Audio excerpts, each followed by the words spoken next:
Agora, nós sabemos que tem muita gente enfrentando lúpus, muita gente querendo conhecer e entender melhor essa doença. E o lúpus é uma doença autoimune, rara. A gente deu uma estudada e descobriu que ela é mais frequente nas mulheres do que nos homens. O sistema imunológico que deveria nos defender, na verdade, de vírus, bactérias, ele se vira contra o próprio organismo. E como essa doença está sendo divulgada na novela das 8, que tem muitos brasileiros acompanhando, está despertando muitas dúvidas também. E a gente achou por bem trazer hoje um excelente médico para esclarecer alguns passos dessa doença. Daqui a pouquinho você vai ter essa oportunidade, tá?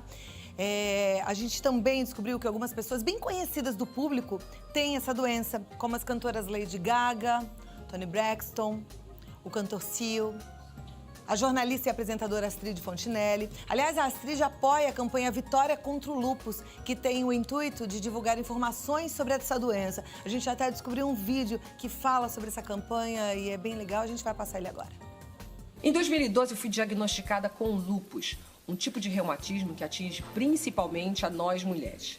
Quando não cuidado, o lúpus eritomatoso sistêmico pode causar sérios problemas a diversos órgãos e até comprometer a vida do paciente.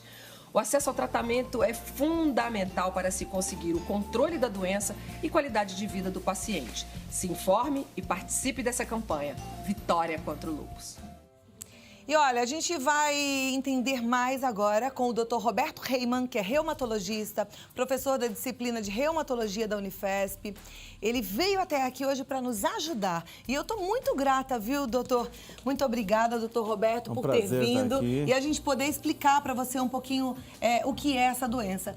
Eu falei o que a gente pesquisou. É uma doença autoimune rara, é isso? Então, é uma doença autoimune rara que afeta principalmente mulheres, né? Por que é uma doença autoimune? Porque é o próprio organismo que está se atacando, né? Então, é uma doença que o próprio organismo começa a se atacar e começa a atacar os seus próprios órgãos. E a pessoa vai tendo sintomas em decorrência da onde vai sendo esse acometimento. E quais são, então, esses sintomas? O que a pessoa percebe? Então, assim, existe uma série de sintomas gerais que se iniciam. Então, assim, os sintomas gerais se iniciam por febre, emagrecimento... A gente até tem aqui, né? Perda de apetite, cansaço. Então, a pessoa tem alguns sintomas gerais que podem estar presentes em qualquer tipo de doença. Cansaço, desânimo, febre baixa, exatamente, perda de apetite, emagrecimento, mas esses sintomas são comuns também em outras doenças, exatamente. Tem algo que possa despertar o paciente para o lúpus? Então esses sintomas são comuns. Então, geralmente, esses pacientes procuram um clínico geral. Né? Só que, assim, esses sintomas se perpetuam. Então, muitas vezes, esses sintomas se iniciam como se fosse um quadro infeccioso. Então, não é raro, por exemplo, um paciente se iniciar com um quadro infeccioso e acabar se descobrindo que esse paciente tem lúpus. Né? Não é raro. Muitas vezes esse paciente tem um quadro que a gente chama de febre de origem determinada. Por muito tempo ele tem febre, ninguém descobre a origem e você acaba determinando que ele tem lúpus. E outras vezes não, outras vezes aparecem os demais sintomas que, por exemplo, já demonstram que órgão está sendo acometido. Então, por exemplo, ele pode ter dor articular, né? Então, na hora que ele tem dor articular, você já sabe que ele está tendo acometimento de alguma doença reumatológica. Então, isso a gente colocou aqui dor nas juntas, né? Que é nas articulações. Exatamente. Então, isso já direciona para uma pesquisa mais específica. Durante essa pesquisa específica, você já direciona a sua pesquisa e acaba descobrindo que os pacientes têm lúpus. As manchas na pele são manchas características do lúpus. Então, quando elas surgem, elas praticamente fecham o diagnóstico. São manchas em forma de asa de borboleta, de cor violácea, vermelha, no rosto.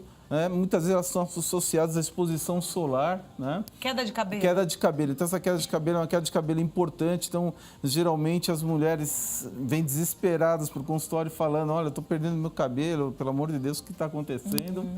Inflamação na pele. Então, a inflamação na pele, geralmente, ela dá um sintoma de dor quando a pessoa respira. Então, a pessoa tem dor ao respirar, tem uma tosse seca, uma tosse pleurítica, que a gente diz. Hipertensão. Então, a hipertensão pode ser decorrente do acometimento renal do lúpus. Né? Então, a pessoa pode estar com um quadro de hipertensão ou pode ser de um acometimento vascular do lúpus. problema nos rins, quando o lúpus acomete os rins, é um problema extremamente sério. É onde a gente tem muito medo e a gente está sempre atento a controlar essa doença, onde a gente atua de forma mais agressiva. Inchaço nas pernas pode ser decorrente ou do acometimento renal ou de outros tipos de acometimento que podem dar acometimento e esse inchaço nas pernas. Alteração em exames de sangue e de Bom, urina. então, a partir do momento que o paciente chega no seu consultório com esses sintomas, você parte para fazer alguns exames, né? Quando ele vem com aquela mancha em forma de asa de borboleta, você mais ou menos já tem uma mancha característica que te dá uma ideia, esse paciente tem lúpus. Agora, a mancha, ela aparece junto com esses sintomas ou ela pode não aparecer? Não, a maioria das vezes ela não aparece, mas quando ela aparece, Aí, ela praticamente te ajuda a fazer o diagnóstico, porque ela praticamente só aparece no lúpus. Mas muitas pessoas têm lúpus sem ter essa mancha? Uma grande porcentagem dos pacientes tem lúpus sem ter acometimento da pele pelo lúpus. Então, precisa fazer um exame de sangue? Então, veja bem, geralmente quando você atende um paciente desse no seu consultório, você não necessariamente suspeita logo de cara que ele tem lúpus. Você suspeita que ele tem um quadro reumatológico ou ele tem um quadro sistêmico. O que significa um quadro sistêmico? Um quadro que está cometendo o corpo inteiro, ele está com febre, está com mal-estar, está com emagrecimento. Isso pode ser qualquer doença, né? Até um câncer pode dar um sintoma desse tipo. Então, você vai pesquisar o que esse paciente tem. E durante a sua pesquisa, você também pede exames que vão contemplar o diagnóstico do lúpus. E durante essa pesquisa, você acaba fazendo o diagnóstico do lúpus. É dessa forma que muitas vezes você acaba fazendo o diagnóstico. Outras vezes, quando você já tem uma suspeita que pode ser uma dessas doenças, você já é mais específico durante a sua pesquisa. Tá? Então, tudo depende muito como a doença se apresenta a você, como ela se inicia durante o quadro clínico. Por exemplo, derrame pleural, para você fazer o diagnóstico de derrame pleural, você fazer um raio-x de tórax e demonstrar que tem água na pleura desse paciente. E assim por diante. Então, através dos exames de sangue, o que você vai ver? Você vai ver que existem alguns exames que a gente não pode dizer que são específicos do lúpus, porque pessoas saudáveis, inclusive, podem ter esses exames positivos. Tem alguma causa o lúpus? Então, o lúpus é uma doença ela é multifatorial. O que significa multifatorial? Tem várias causas. Então, tem um componente genético. Então, existe, por exemplo, uma pessoa que tem lúpus na família, a chance de ter mais gente com lúpus na família aumenta em 8 vezes. Alguém que tem uma doença autoimune na família, cerca de 25%, você tem um aumento de 25% na possibilidade de alguém ter lúpus nessa família. Então, você tem uma chance maior de ter lúpus em alguém que já tem uma doença ou autoimune ou que já tenha lúpus nessa família. Por quê? Porque tem um componente genético. Não é a mesma coisa, por exemplo, de uma doença genética que passa de mãe para filho, mas existe um componente genético. Existe também um componente ambiental. Então, a gente acredita que existe ou algum vírus, algum outro componente ambiental que interfira e que seja responsável pelo aparecimento ou pelo gatilho do aparecimento do lúpus. Mas quando se fala em vírus, a gente pensa, então, é uma doença transmissível? Ou não? Não o vírus foi lá e ativou o lúpus numa pessoa que já tinha essa predisposição para desenvolver o lúpus. Né? Mas isso são teorias, né? E existe também alguns casos de lúpus que são deflagrados por medicamentos. Então, o lúpus pode ser deflagrado por medicamentos. Tá? Existe uma série muito grande de medicamentos. Depois a gente pode até liberar essa série de medicamentos. Seria bom, né? Até porque a gente sabe que, infelizmente, tem pessoas que se automedicam e não imaginam então, que um medicamento pode acarretar uma paciente doença que vem ao consultório, o paciente, quando vem ao consultório de um médico e está com quadro de lúpus, uma das pesquisas que ele tem que fazer é saber se o paciente está tomando desses medicamentos. Agora, tem um tratamento, né? Essa doença. Então, o lúpus tem um tratamento e, dependendo da agressividade da doença, o tratamento vai ser agressivo conforme a agressividade da doença. Então, o lúpus pode ser um lúpus, desde um lúpus leve, que não acarreta maior gravidade, até um lúpus extremamente grave, que necessita de cuidados até intensivos e que põe em risco a vida do paciente. Então, isso depende muito do quadro clínico, né? Como é uma doença autoimune, geralmente o tratamento é feito com medicamentos que visam a controlar o sistema imunológico da pessoa. Por quê? O que significa uma doença autoimune? Significa que o sistema imunológico, que normalmente está preparado para atacar elementos estranhos que vêm atacar o nosso corpo, como bactérias e vírus, em vez dele estar exercendo essa função, ele está atacando o nosso próprio organismo, está atacando o nosso rim, está atacando eventualmente nosso coração, nossa pleura, nossas articulações. Então uma bagunça no nosso organismo. É como se fosse um motim, vamos dizer, do nosso organismo contra nós mesmos. Então, essas medicações imunomoduladoras, imunossupressoras, o que elas atuam? Elas atuam baixando a atividade desse sistema.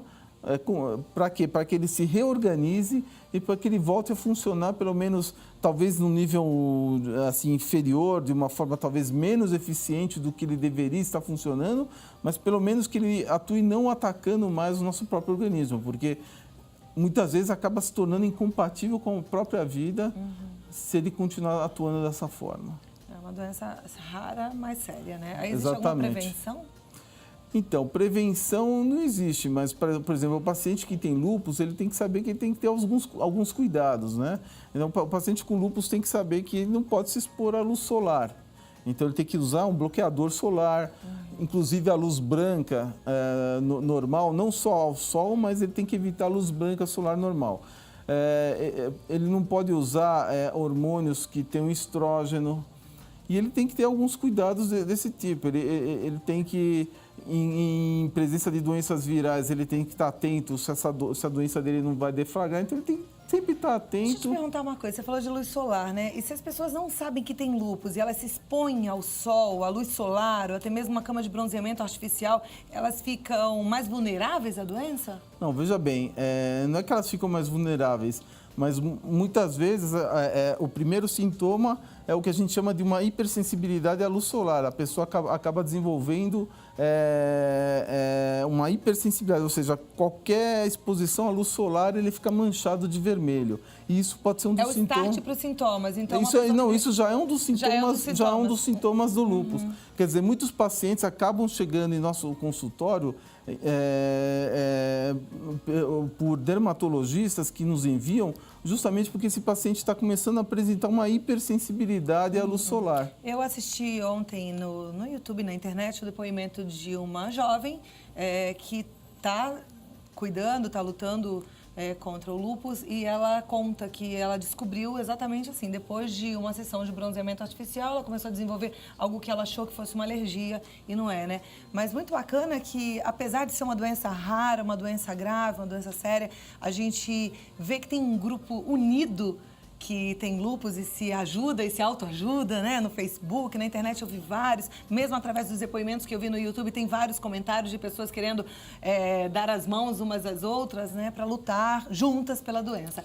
E a gente viu um depoimento bem bonito da Elizabeth Franco. Vou mostrar um trechinho agora, depois a gente volta a conversar mais. Quero também deixar um espaço aberto para você participar do programa e mandar a sua pergunta no 0 Operadora 11 2202 8432. Você pode ligar, fazer a sua pergunta e daqui a pouquinho a gente vai ter a oportunidade de ouvir a resposta do Dr. Roberto Reimann, que é reumatologista. Vamos assistir juntos, então? Vamos. Assistindo o depoimento da Elizabeth Franco. Meu nome é Elizabeth Juazeiro Franco, eu tenho 50 anos e vim aqui falar do lúpus, porque o lúpus, eu acho que a melhor pessoa para falar é o próprio paciente do que o próprio médico. Porque é uma doença que você tem 1000 perguntas e poucas respostas. Então, eu estou diagnosticada há 9 anos, né? Só que, pensando em tudo que eu passei na minha infância, na minha adolescência, eu acho que já tenho há muito tempo e aflorou depois de eu fazer um bronzeamento artificial. Eu era esteticista e ficava muito vermelha, muito cansada. E fui fazer um bronzeamento para poder participar de um casamento. E na terceira sessão de bronzeamento, eu fiquei com uma mancha e fiz uma biópsia e acusou o lúpus. Mas o lúpus, às vezes, não acusa nem numa mancha. nem num exame clínico, né, laboratorial, não acusa. E às vezes demora mais de um ano para ser diagnosticado, né? Apesar que agora as coisas estão melhores, né? Até os médicos sabem um pouco mais. Mas eu acho que quem sabe mesmo somos nós. E é isso mesmo, né, doutor Roberto? A medicina evoluiu. Agora, doutor Roberto estava me contando que existe um tratamento eficiente. Então, o lúpus, até algum tempo atrás, era uma doença... A maioria dos lúpus, na verdade, não são graves. E aqueles lúpus graves, até algum tempo atrás, infelizmente, eram lúpus que evoluíam mal, muitas vezes de forma fatal. Hoje em dia, pelo contrário, o que a gente vê é uma grande evolução no tratamento desses quadros de lúpus. Nós temos novas drogas, novos medicamentos que nos possibilitam hoje em dia a melhorar muito a qualidade de vida, a sobrevida desses pacientes. Quer dizer, hoje praticamente eles têm uma vida normal e mudou muito a evolução desses pacientes. Isso engrandece muito e nos enche de alegria poder tratar esses pacientes. E como enche de alegria, né? Coisa boa. Dá 2 minutinhos, doutor Roberto, e eu quero te convidar para participar, porque eu vou voltar com o doutor Roberto para ele responder as nossas dúvidas. 0 operadora 11 2202 8432, eu volto já aqui. Vamos continuar conversando sobre lúpus com o doutor Roberto Reimann. E agora, doutor, a gente tem algumas dúvidas que o nosso telespectador participa, né? Tá. E eu falei ainda há pouco, eu fiquei na dúvida. A gente falou da evolução da medicina. Mas não existe cura? Não, cura não. Ah, não. Ainda não tem a cura. Não tem cura. Tá, a gente consegue controlar. Eu falei daquelas coisas que a gente fala e pensa, né? Será que não? Ainda não. Existe um controle. Um controle da Mas você doença. me falou que é um controle muito bom, né? Que a gente pode ficar bem otimista em relação. Você consegue... Tem paciente ainda que você não consegue controlar, mas mudou muito, né? Uhum. Tem paciente que vai a óbito também, mas comparado com antigamente, eu tenho essa paciente minha que está internada hoje em dia, por exemplo, se fosse há 10 anos atrás, que bom. Não estaria mais aqui hoje em dia. Hoje a gente tem esse controle do lúpus. A Rosana Mariano, ela é de São Bernardo do Campo, ela diz: sou branca e quando tomo sol, a minha pele fica avermelhada e fica com uma coceira muito forte. Fica com a impressão que a pele está cheia de agulhas, pois fica espetando. Quando saio do sol, a sensação sai aos poucos. Qual especialista que devo procurar? Está preocupada se pode ser lúpus. Eu diria a ela que o primeiro especialista que ela deve procurar é um dermatologista, primeiro para ele orientar ela e dizer se ela tem uma hipersensibilidade à luz solar. Ok. A Rosane Ferreira de Natal pergunta ao médico se ele conhece a síndrome de Sjögren. Ela é da família do lúpus. Ela disse que é uma doença rara e pede para que o senhor esclareça um pouquinho sobre essa doença. Então, a síndrome de Sjögren é uma prima do lúpus, uma prima, uma irmã, e também é uma doença rara e muitas vezes ela coexiste com o lúpus. Então, a principal característica da síndrome de Sjögren é que ela causa uma secura das mucosas. Então, os pacientes se queixam de olho seco, de boca seca e muitas vezes também podem ter dor articular. E muitos pacientes que têm lúpus, eles têm a síndrome de Sjögren em conjunto com o lúpus. E outras doenças reumatológicas também muitas vezes se associam à síndrome de Sjögren. Ok. A senhora Silvane Gomes Vasconcelos, da cidade de Santos Dumont, está mandando um abraço para a gente. Um outro abraço para a senhora, dona Silvane. Muito bom receber esse carinho. A Nádia, ela é de Capão da Canoa, no Rio Grande do Sul. Ela disse que ouviu do médico que eles não acham o foco inflamatório. Ela quer saber o que é isso. Olha, é difícil entender, porque pode ser um foco inflamatório, pode ser um foco infeccioso. Isso parece um termo muito vago. Eu acho que é melhor ela entender melhor do próprio médico. Perfeito. O que ele quer dizer sobre isso. A Vitória Menezes, de Salvador. Boa tarde. Gostaria de saber se há alguma maneira de diagnosticar lúpus com algum exame, por exemplo. Então, na verdade, não existe um exame que chega e fecha totalmente o diagnóstico de lúpus.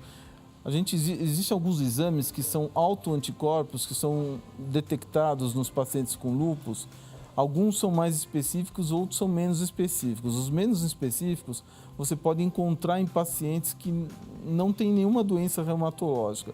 Aqueles mais específicos geralmente são presentes só nos pacientes com lúpus. Mas, em geral, para você fazer o diagnóstico do lúpus, você não se baseia só no resultado do exame, você se baseia também no quadro clínico. É temerário você fazer o diagnóstico se baseando só no resultado do exame laboratorial, porque você está sujeito a fazer um erro diagnóstico. Ok. A Fábia Lauren, de São Paulo. Por que em épocas os sintomas desaparecem e em outras épocas me sinto mais fraca e doente? O que posso fazer para manter esses sintomas controlados? Veja bem, muitas vezes os pacientes com lúpus, eles podem também ter outras doenças em conjunto com o lúpus. Por exemplo, muitos pacientes com lúpus têm a fibromialgia em conjunto. Outros pacientes com lúpus, às vezes eles têm a própria anemia do lúpus. Então, precisamos entender melhor qual é a causa dessa fraqueza, desse cansaço. Às vezes pode ser um distúrbio de sono. Então, ela precisa conversar melhor com o médico dela para entender por que ela sente esses sintomas e tratar de uma forma mais específica esses sintomas dela. Ok, a Renata Andrade pergunta, ela é de Araguari, Minas Gerais, se as pessoas de pele clara têm mais chances de desenvolver lúpus. Olha, na realidade, eu diria que isso não deve fazer muita diferença, tá? Não, eu diria que não. Que não. Ok, a última pergunta, tenho outras, depois a gente passa para o doutor responder. Márcia Regina Carvalho, ela é de Campinas, ela diz, sou portadora de lúpus e sou muito nervosa, ansiosa e preocupada. Gostaria de saber se isso ocorre por conta da doença. Veja bem, os medicamentos que são utilizados no lúpus, por exemplo, como corticóides, os demais medicamentos, eles podem às vezes afetar a parte emocional da pessoa. A própria doença, ela pode afetar a parte emocional. E, em geral, as pessoas que são acometidas pela doença, elas têm um certo impacto, né? Uma doença com essa magnitude não vai deixar a pessoa feliz, não vai deixar... as pessoas acabam tendo um certo impacto. Então, isso pode estar sendo um reflexo desse impacto da doença. Então, quando a pessoa tem esse impacto, eu sugiro que ela procure uma ajuda especializada de um psicólogo ou um psiquiatra, para que ajude ela a passar por essa situação. Eu ainda digo que, pelo que a gente viu, pelo que foi pesquisado, tem grupos com psicólogos, com psiquiatras, grupos gratuitos de uma ajuda comunitária, uma ajuda em grupo. Exatamente. E que vai ser muito bom. Então, você que os próprios medicamentos, eles trazem efeitos colaterais também, então...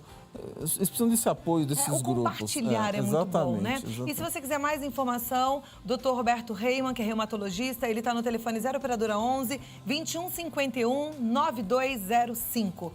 Muito obrigada por ter vindo. Eu aguardo a sua visita numa próxima oportunidade. Vamos falar sobre fibromialgia? Tá bom? Estou te esperando. Obrigada, doutor.